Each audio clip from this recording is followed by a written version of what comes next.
December 9 మరియు 10 తేదీలకు సంబంధించి కొన్ని ముఖ్యమైన మరియు లేటెస్ట్ కరెంట్ అఫైర్స్ అయితే ఉన్నాయి. వీడియో కనుక మీకు యూస్ఫుల్ ఉంటే తప్పనిసరిగా వీడియోను లైక్ అయితే చేయండి. భారతదేశంలో మొట్టమొదటిసారిగా మెగా పేరెంట్ టీచర్స్ మీటింగ్ను ఏ రాష్ట్ర ప్రభుత్వం ఇటీవల నిర్వహించింది? భారతదేశంలో మొట్టమొదటిసారిగా మెగా పేరెంట్స్ టీచర్ మీటింగ్ను ఏ రాష్ట్ర ప్రభుత్వం ఇటీవల నిర్వహించింది? ఆన్సర్ ఆంధ్రప్రదేశ్ రాష్ట్రం. ఆంధ్రప్రదేశ్ విద్యాశాఖ వినూత్న కార్యక్రమానికి ఇటీవల శ్రీకారం చుట్టింది. దేశంలోని ఇప్పటి వరకు ఏ రాష్ట్రంలో జరగని విధంగా మెగా పేరెంట్ మీటింగ్ చేస్తున్న మొదటి రాష్ట్రంగా ఆంధ్రప్రదేశ్ నిలిచింది. ఇటీవల వార్తల్లో నిలిచిన సోనే రూపాయి వన్యప్రాణుల ఆభరణం ఏ రాష్ట్రంలో కలదు? ఆన్సర్ అస్సాం. అస్సాం అరణ్య డిపార్ట్మెంటు సోనీ రూపాయి వన్యప్రాణుల ఆభరణంలో రాయల్ బెంగాల్ పులి సమక్షంలో మొదటి ఫోటోగ్రాఫిక్ సాక్ష్యాలను కనుగొనబడ్డాయి. ఇది భారతదేశంలో అస్సాంలో ఉన్న రక్షిత ప్రాంతం. దీని ప్రాంతం 175 చదరపు కిలోమీటర్లు. ఈ ప్రాంతం 1998లో ఒక ఆభరణంగా ప్రకటించబడింది. For what reason was India awarded the ISSA good practice award for Asia Pacific 2024? Answer best practice in the interest of workers. ఇటీవల భారతదేశం ఆసియా పసిఫిక్ 2024 కొరకు ఇసా గుడ్ ప్రాక్టీస్ అవార్డును అందుకుంది. ఈ పురస్కారం EPFO యొక్క వినూత్న కార్యకలాపాలకు భారతదేశానికి ఇవ్వబడింది.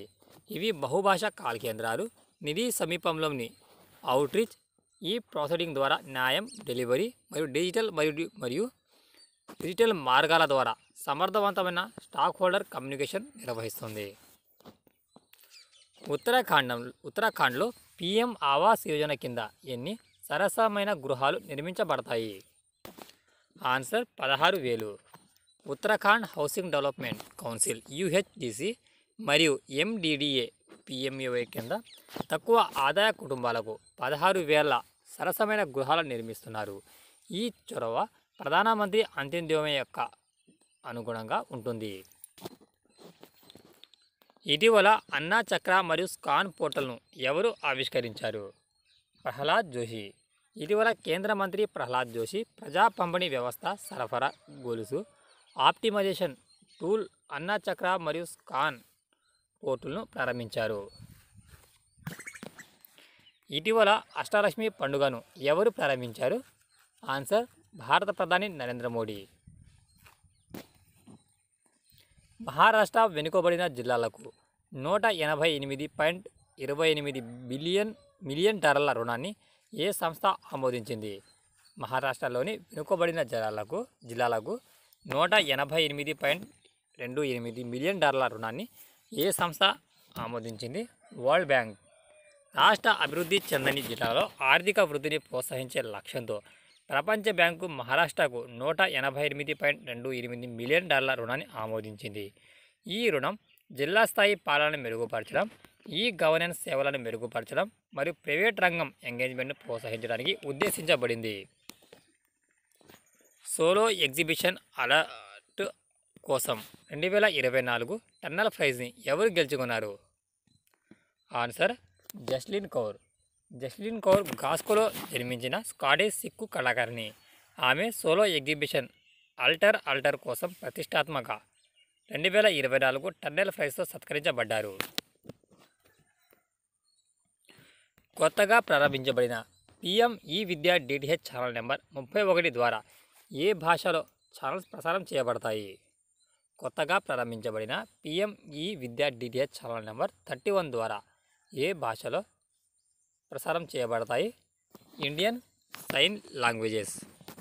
కేంద్ర మంత్రి ధర్మేంద్ర ప్రధాన్ ప్రారంభించిన PM ఈ-విద్య DTH ఛానల్ నెంబర్ 31 భారతీయ సాంకేతిక భాషకి అంకితం చేయబడింది. ఈ చొరవ వినికిడి లోపం ఉన్న సమాజానికి కమ్యూనికేషన్ అంతర్గతాలను తగ్గించడం మరియు ISLని గుర్తింపు పొందిన భాషగా ప్రచారం చేయడం లక్ష్యంగా పెట్టుకుంది. రాష్ట్ర ప్రభుత్వ భాగస్వామ్యంతో గూగుల్ తన సేఫ్టీ ఇంజనీరింగ్ సెంటర్ని ఏ నగరంలో ఏర్పాటు చేస్తుంది? ఆన్సర్ హైదరాబాద్. హైదరాబాద్లో గూగుల్ సేఫ్టీ ఇంజనీరింగ్ సెంటర్ GSECని ఏర్పాటుకు తెలంగాణ ప్రభుత్వంతో గూగుల్ ఒప్పందం కుదుర్చుకుంది.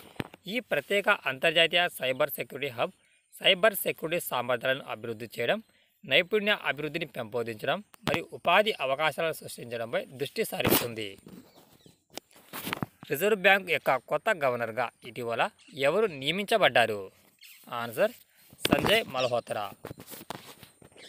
మంత్రివర్గం యొక్క నియామకాల కమిటీ 1980 batch Indian administrative service IAS officer అయిన Sanjay Malhotra reserve bank of India నూతన ఆర్బీఐ గవర్నర్గా 3 సంవత్సరాల కాలానికి నియమితులయ్యారు. ప్రధానమంత్రి నరేంద్ర మోదీ భీమా సఖి యోజనను ఎక్కడ ప్రారంభించారు? హర్యానా. భారత ప్రధానమంత్రి నరేంద్ర మోదీ హర్యానాలోని పానీపట్లో భీమా సఖి యోజనను ప్రారంభించారు. ఈ లైఫ్ ఇన్సూరెన్స్ కార్పొరేషన్ ఎల్ఐసి చొరవ ద్వారా 10వ తరగతి పూర్తి చేసిన 18 నుండి 70 సంవత్సరాల వయసు గల మహిళలకు సాధికారత కల్పించడం లక్ష్యంగా ఇది పెట్టుకుంది. దీనిలో 3 సంవత్సరాల గాను సైఫండ్ ద్వారా వీళ్ళకి ట్రైనింగ్లో అమౌంట్ పే చేస్తారు. మొదటి సంవత్సరం 7,000 రూపాయలు, రెండవ సంవత్సరం 6,000, మూడవ సంవత్సరం 5,000 రూపాయల సైఫండ్ ప్రొవైడ్ చేస్తారు. ఈ భీమా సఖి యోజన అంటే ఏమిటి? ఎల్ఐసి భీమా సఖి యోజన భారతదేశంలోని వెనుకబడిన ప్రాంతాలలో భీమాను పెంచుతుందని అంచనా వేయబడింది. సాంఘిక సంక్షేమాన్ని కార్పొరేట్ విస్తరణలో కలపడం ద్వారా ఎల్ఐసి మహిళలకు సాధికారత కల్పించాలని మరియు ఆర్థిక చేరిక యొక్క పెద్ద లక్ష్యాలను మరింతగా పెంచాలని భావిస్తుంది. ప్రతి పంచాయతీకి ఒకరు చొప్పున ఎల్ఐసి ఈ భీమా సఖి కింద ఒకరి నియమించుకుంటూ వెళ్తుంది. ప్రధానమంత్రి ఆవాస్ యోజన అర్బన్ 2.0 మరియు దాని వడ్డీ రాయితీ పథకంపై 14 నవంబర్ 2024న జాతీయ వర్క్షాప్ ఎక్కడ జరిగింది? ప్రధానమంత్రి ఆవాస్ యోజన అర్బన్ 2.0 మరియు వడ్డీ రాయితీ పథకంపై 14 నవంబర్ 2024న జాతీయ వర్క్షాప్ ఎక్కడ జరగనున్నది? న్యూఢిల్లీ. 14 నవంబర్ 2024న జాతీయ వర్క్షాప్ ఎక్కడ జరిగింది? న్యూఢిల్లీ. ప్రధానమంత్రి ఆవాస్ యోజన అర్బన్ 2.0 PMAYU 2.0పై జాతీయ వర్క్షాప్ న్యూఢిల్లీలో జరిగింది. దీనిని హౌసింగ్ అండ్ అర్బన్ అఫైర్స్ మంత్రిత్వ శాఖ, నేషనల్ హౌసింగ్ బ్యాంక్ సహకారంతో నిర్వహించింది.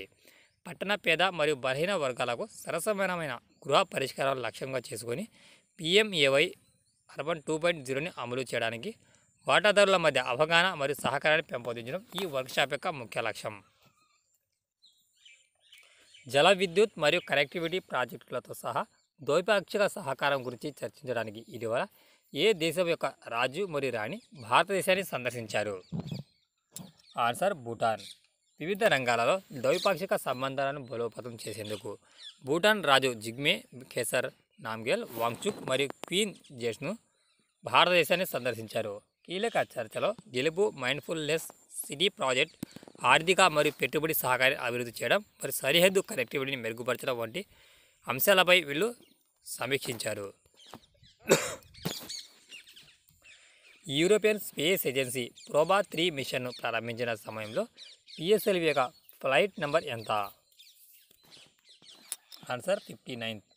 PSLV solar satellite launch vehicle యొక్క 61వ విమానాన్ని సూచిస్తూ యూరోపియన్ స్పేస్ ఏజెన్సీ యొక్క ప్రోబా 3 మిషన్ PSLV C-59లో ప్రయోగించబడింది. ఈ మిషన్ ఉపగ్రహ విస్తరణలో ఇస్రో యొక్క నైపుణ్యాన్ని ప్రదర్శించి మరియు యూరోపియన్ స్పేస్ ఏజెన్సీ మరియు న్యూ స్పేస్ ఇండియా లిమిటెడ్తో దాని సహకారాన్ని హైలైట్ చేస్తుంది. ప్రతి సంవత్సరం హ్యూమన్ రైట్స్ డేను ఏటా ఎప్పుడు జరుపుకుంటారు? డిసెంబర్ 10న. 1948లో యూనివర్సల్ డిక్లరేషన్ ఆఫ్ హ్యూమన్ రైట్స్ని ఆమోదించినందుకు గౌరవంగా ప్రతి సంవత్సరం డిసెంబర్ 10న మానవ హక్కుల దినోత్సవాలు జరుపుకుంటారు. ఈ ముఖ్యమైన రోజు ప్రపంచంలోని ప్రతి వ్యక్తికి సంబంధించిన ప్రాథమిక స్వేచ్ఛలు మరియు హక్కులను గుర్తు చేస్తుంది. 2024వ సంవత్సరంలో నిర్వహించిన హ్యూమన్ రైట్స్ డే యొక్క ముఖ్య theme human rights day is all about inclusivity, equality and global unity. UN narcotic drugs commission యొక్క 68వ సెషన్ చైర్కు ఏ దేశం అధ్యక్షత వహిస్తుంది? ఆన్సర్ భారతదేశం. UN నార్కోటిక్ డ్రగ్స్ కమిషన్ 68వ సెషన్కు భారతదేశం అధ్యక్షత వహించనున్నది. CND అనేది మాదక ద్రవ్యాలకు సంబంధించిన విషయాలపై ఐక్యరాజ్య సమితి యొక్క ప్రధాన విధాన నిర్ణాయక సంస్థ.